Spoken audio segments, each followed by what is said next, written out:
Hi everybody, it's Greg Hughes from 90-Second Website Builder. Welcome to another video tutorial. This is a special video, and in fact, it may end up being more than one video. It's a little bit involved because this is a tutorial about probably, if not the most asked for feature. It's at least in the top 5.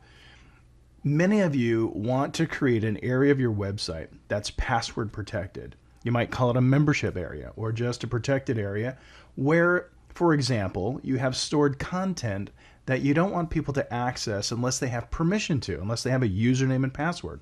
So, for example, a practical use of this would be if you sold something online, let's say somebody paid you through PayPal or whatever e-commerce platform you're using, and on the thank you page, you want to deliver that ebook or that video or that membership area or that content that they purchased. And so you need it to be protected from the public so that only paying customers can get to it. That's what this is going to do for you. Now, what I've done is I've basically used the login tools in 90-Second Website Builder version 8, which you'll see over here. And you can certainly do this with those login tools if you want to. Just drag them out onto the canvas. But to make it easier for you, what I've done is I've created a template. And we're looking at that template right now.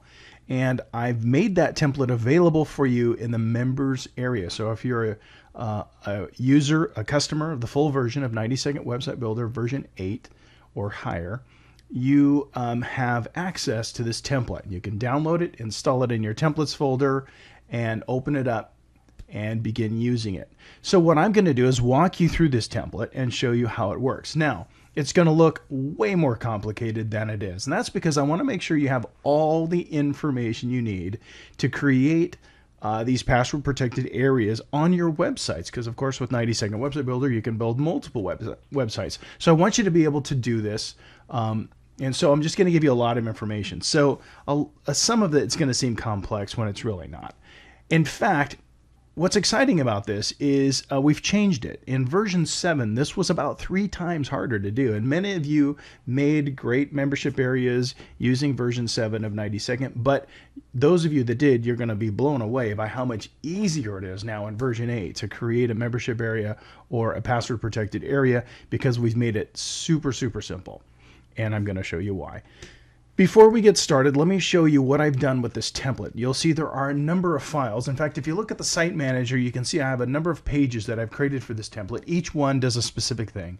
The first one is just an instructions page. It's not really part of the website. I've just put this page here for you so you have a written instruction reference of what we're going to talk about here in this video. And it's in 3 sections. There's an introduction to it, some stuff you need to get started, and then some step-by-step. We're going to be going through that in the video anyway, but just in case you need a written reference, it's part of the template. That's kind of like a README file, basically.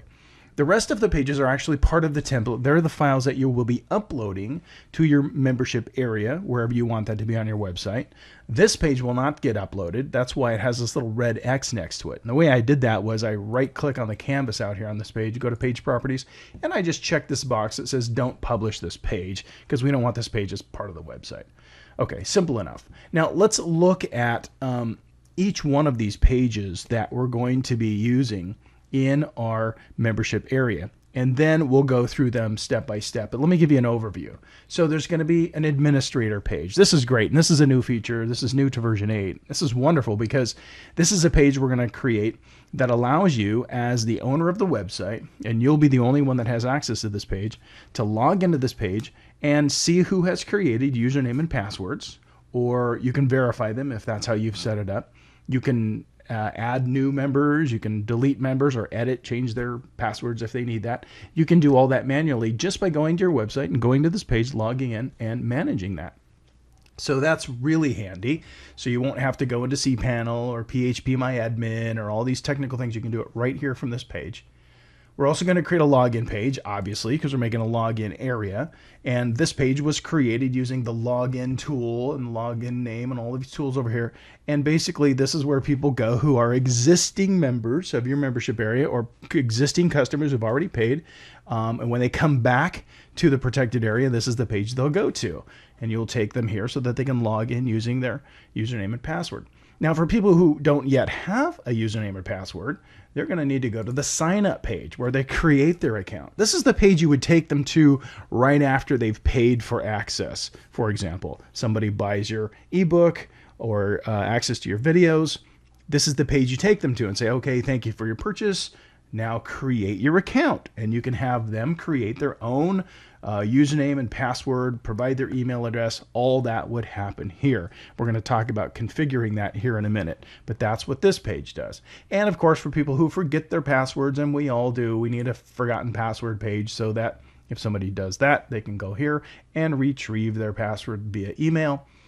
Or if an existing customer wants to change their password, there's even a page that we've created where they can do that. And then probably the most important page is the protected page. Now, this is the page that you're going to store your content on, the very content that they paid for and the content you've protected. So maybe your ebook download is here, or your list of video links is here. And you can have multiple protected pages. You can have as many as you want, in fact. It's just that you have to have at least one so that when somebody logs in, they've got a place to start that's protected. Now, the way I made this is I simply used the Protect Page tool over here in the toolbox and drug it out here. And it looks just like this little lock. That's all it is. It's not visible once we publish the page. Nobody ever sees that lock. That's just a way for you to see while you're in 90-second website builder design mode. That's a way for you to see that this is a protected page, and that's where you would configure it.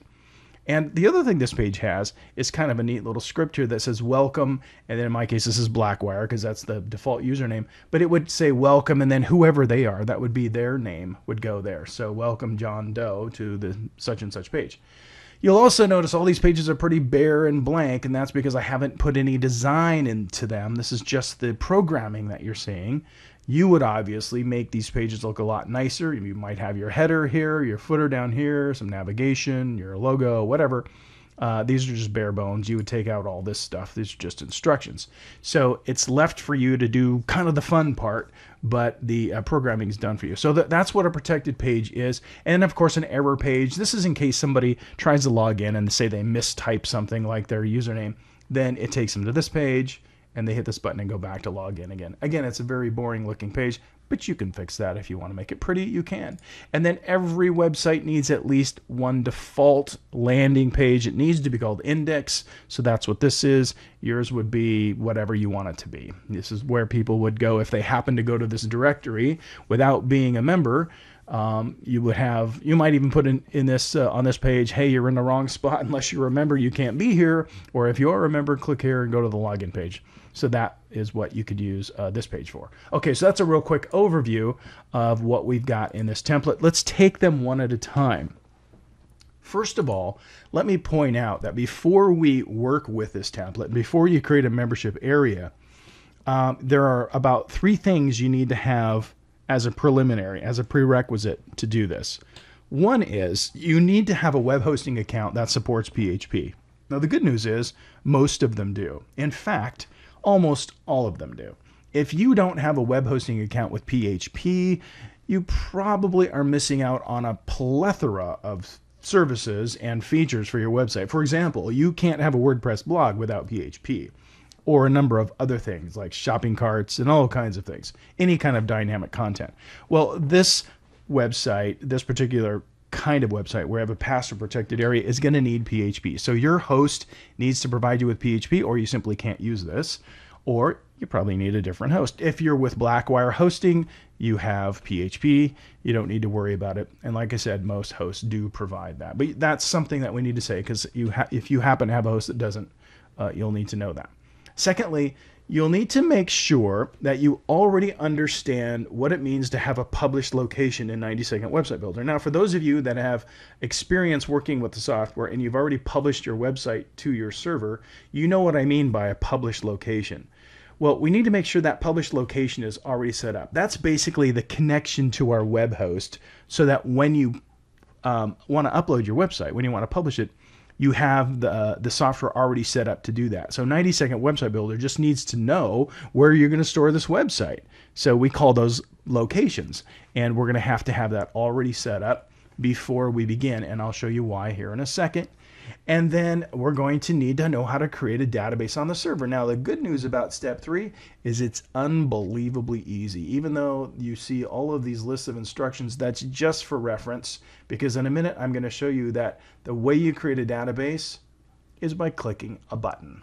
It's true, it's that simple. So we'll do that here in a second, but you just need to know that those are the 3 things that you need to have before you can configure the forms on the site, which, by the way, is also very, very easy to do. Okay, so before we begin, I have a host that has PHP. I've decided to put this on a domain for the sake of this demonstration. I have a domain called greghughesonline.com, and I'm going to put my members area in a folder on that website. But I have to have created a publish location that goes to greghughesonline.com at my host. So I've done that. Let's go up here to publish. I'm going to click the publish button, which, by the way, you can also get to file publish if you want, but I normally just click this publish button. And here is the location I'm going to be publishing this protected area to. I have a domain called greghughesonline.com. Now, I'm not going to put my protected area right on the root of that domain. I'm actually putting it inside a folder that I've created called members, because I'm making a members area. And right now that members folder is empty. Well, how did I do that? Well, in my case, I just went to my host cPanel and I created a folder called members. And so it's sitting there empty, ready to receive this website where I have a protected content. Now, if you haven't created a folder on your website, and you don't have to call it members, by the way, call it whatever you want, I'm going to show you how to do that here in a second. The software will actually do that for you if you need it to. But in my case, I've already created a folder called members. So this is my published location, it's called. I'm going to show you the behind the scenes of this published location. For those of you that are unfamiliar with publishing, if you're new to 90 Second, then you might be a little confused here. So let me show you how this was set up. If I click the edit button, here's how this was originally set up. I chose FTP server because we're publishing to a web host. I need some kind of a description for this, and it's just my website name. This is the actual URL, the address to the website. This is my host address. Your host address is almost always an IP number. It looks like this. Port 21 is the universal port for using FTP, or in other words, file transfer protocol, the way we publish to the internet. I've got a username and password for my hosting account, and then where I'm going to store this website. Again, this is very important. This is called the remote folder, and in my case, and in most cases, by the way, most web hosts have you publish your website to a folder called the public HTML. In my case, I'm also putting it inside a folder inside my web hosting account called members. So my remote folder path looks like this. If I was to not have this folder called members, I would then be publishing this right directly to the root of my domain. In fact, when you went to greghughesonline.com, you would go right to this website. Well, I don't want that to be on the main part of my website. I want it inside a special folder. I'm creating a membership area. So that's why I created that folder called members. For those of you using GoDaddy or other hosts, you might not need the public HTML. Most hosts do that. GoDaddy just has you have I think a / in most cases, and that would look like, for you, that would look like this. GoDaddy, GoDaddy's remote folder is normally just a / to get to the root. And if you've got a folder like I do called members, it would look like that. So, but for the rest of us, and GoDaddy's strange, they do that differently than everybody else in the rest of the world. For the rest of us, it's going to be like this. Okay, so anyway, that's how the published location was originally set up. I can test that by clicking this button, make sure my username and password works. I'm not going to do that because I know it does. I can click the Explore button and go look at my web hosting account, because 90 Second Website Builder is capable of doing that. And there you can see it's logged me into my server. There's the address. Here's that public HTML folder. I can double click on it, and you'll see I've got a folder in here called Members, and it's empty. There's nothing in this folder because it's waiting for me to publish to it. And I created this at my web hosting account. Now, you'll notice 90 Second Website Builder is also capable of creating these folders because it's got a new folder button here. If you want to use that, you can. Go like this and go back up. Now I'm inside my public HTML folder. I could have created this folder right here just by clicking the button that says New Folder. So if you need to do that, then feel free to use that. But for now, I'm going to close this and assume that that's kind of a very quick understanding of how publishing works. Of course, there's a video just about this, but for those of you that are unfamiliar, I want to cover that really quick. All right, so my publish setting is all ready to go, and that's important before we do anything with this template, and I'll show you why here in a second. Okay, so I've got PHP, I've got a publish location, I got to create a database, and that's the easiest thing, and we're going to do it right now as we get started. So let's do it this way. I've got all these different pages to work with, which I just showed you. We're going to start with the administrator page. Here's how we set up our database. You won't believe how easy it is. I'm going to click on the administrator box. That's this box right here that I created with the admin tool. And like with anything in 90-second website builder, I can double click on it and bring up its properties. In most cases, I'm not going to be talking about the appearance because that's completely up to you. If you want this to be a blue box, a red box, or orange box, or purple box, whatever, set the fonts the way you want. I'm going to bypass that stuff for now and just get to the programming part of it because, frankly, the appearance is the easy, fun part. Here I have set up the password for this page. Remember, the administrator page is where you'll log in and only you as the owner of the website, and so it needs a password. And the default is the word password.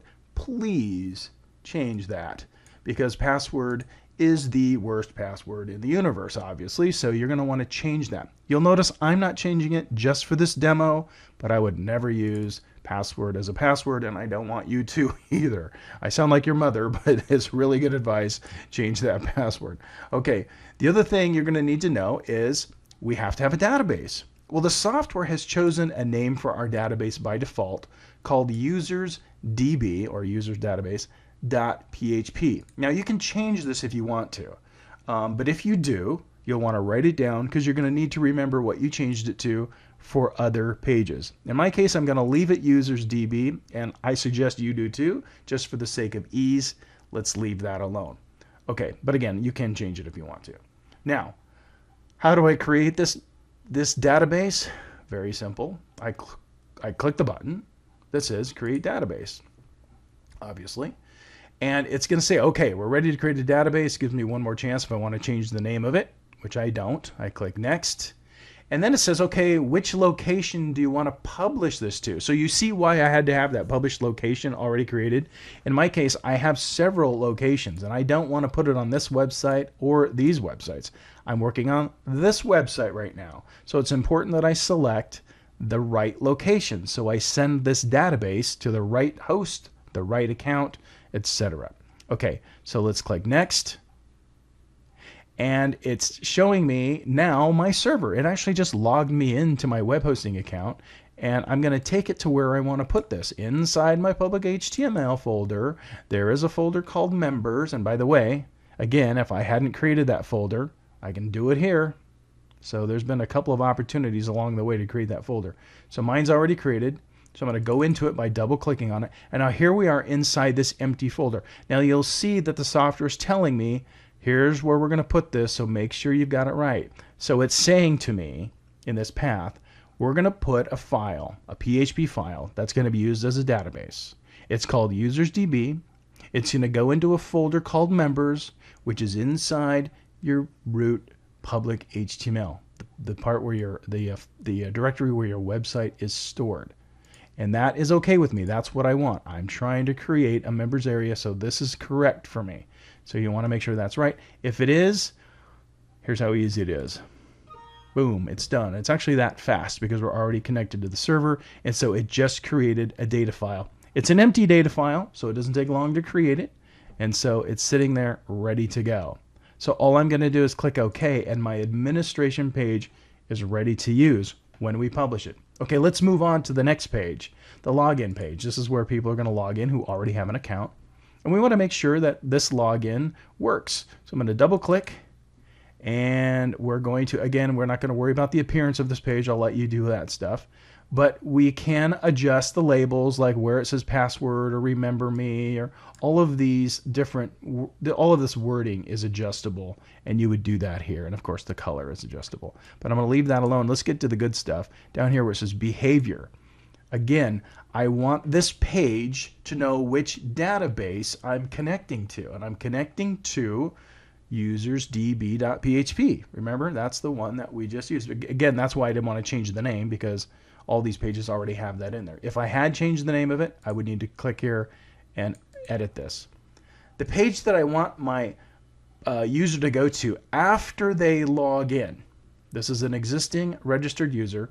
After they log in, where is their destination? Well, I'm going to tell the software right here which page I want them to go to, and mine's called protected_page.php, and that is because I click this button, I select it from my list of pages, and that's where I want them to go. Where do I want them to go if they mistype their login? Well, I have a page called errorpage.html, and that's right here. And again, that one doesn't have to be a PHP page, by the way, you'll notice. Okay, so that's basically done. We're telling it use this database, and this is where they go if they log in, and this is where they go if they don't. It's that simple. And we're just going to click OK, and that page will be done. So login page is ready to go.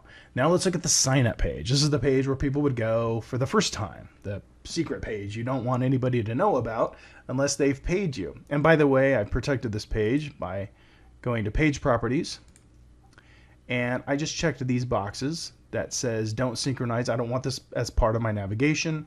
I don't want this page to be included in a Google search index. I don't want anybody to find this on Google. So you can protect any page from Google by checking that box. I also protected this page by not letting it be part of my sitemap because Google sees that. So that's one way to protect a page. And this is the page I would have people go to create their account. Now we have several options for this page, and I'm going to show you those right now. By double clicking on that, we can see that, again, we can adjust the look and all that stuff. I'm going to get past all of that, get down to the behavior.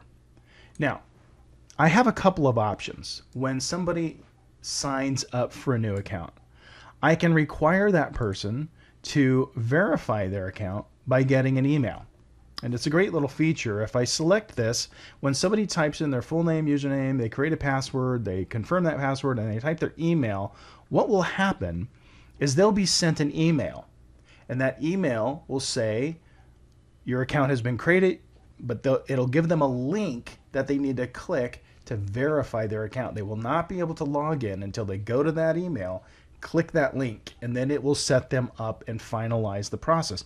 That's a great safeguard to make sure you don't have people signing up with somebody else's email address or whatever, because they have to go to their email to verify it. But you don't have to do that. You can also make it automatic, where a person uses or creates an account, and they are instantly in the database, and they're taken to the destination page, which is login, where they can begin using the very username and password that they just created. And that's what this does right here. Automatics makes that option available to you. And again, it's connecting to the database we set up to do all this, and this is where they would go once they've signed up. A third option is called administrator, which means when somebody signs up for a new account, they have to wait until you, the administrator, goes to the admin page and verifies them and okays them. In other words, makes them active, which you can do with that page. And so this is the option you choose if you want to do it that way, if you want to manually check on everybody who has created a new account. So it just gives you some safe ways to create, for people to create accounts. Okay, we'll leave that at automatic for now. And once they create an account, I want them to go to login so they can use their account and access their stuff. Now, by the way, if you did choose email verification, what happens is 2 emails go out. One goes to them because you've captured their email address here. So they get an email that says, here's your username and password, verify it. But you also get an email. You get an email that says, hey, somebody just set up a new account, so that you can keep track of people signing up. So an email goes to you and an email goes to them. You control that down here in the email area, where this is your email address as the admin. So you'll get a notification that somebody just created an account. It will come from your domain, whatever you want, so that when they see the email, because they're going to get one too, it will come to them from you@yourdomain.com. You would edit that here. And what the message of that email says, you can control just by editing this, and you'll want to add more to it than just a new account has been set up. You might want to say, here's your new account, here's your username and password, blah, blah, blah. You can type all that in here. And then this is what's in the subject line. And again, you can edit that. Okay, so that's really the most extensive part of all of this.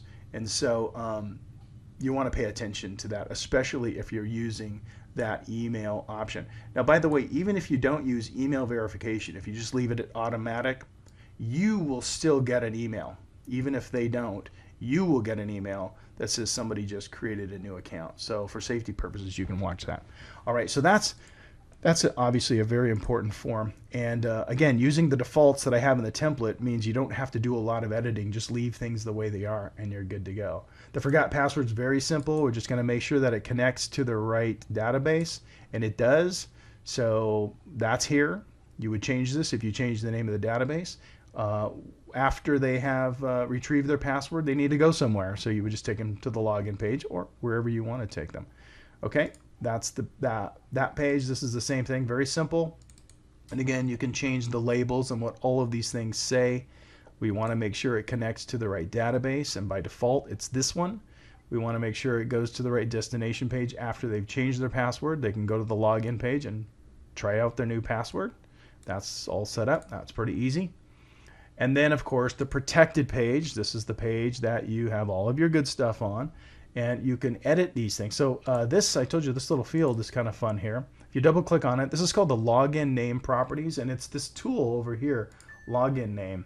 And basically, you can say when they log in here, you can have this field say their name if you want to. You choose the font, and you can choose the text that comes before their username and the text that comes after. So I have the word welcome, and then afterwards I have an exclamation point. So the way it shows is welcome Blackwire, that's my username, and then I have an exclamation point. So you can do the same, and you can have it display their full name, or you can have it display their username.